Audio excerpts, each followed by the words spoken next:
26শে জানুয়ারি উপলক্ষে সবাইকে শুভেচ্ছা।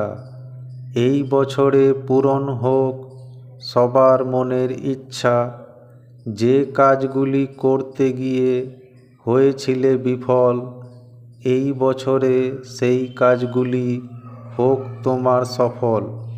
দুঃখ কষ্ট যা ছিল সব ভুলে যাও, নতুন করে আবার মনে আশা জাগাও। যেমন কত বলিদান, কত চেষ্টা করে স্বাধীনতা এসেছিল সবার ঘরে, সেই রকম তুমি চালিয়ে যাও চেষ্টা। সুখের হাসি তুমি হাসবে শেষটা।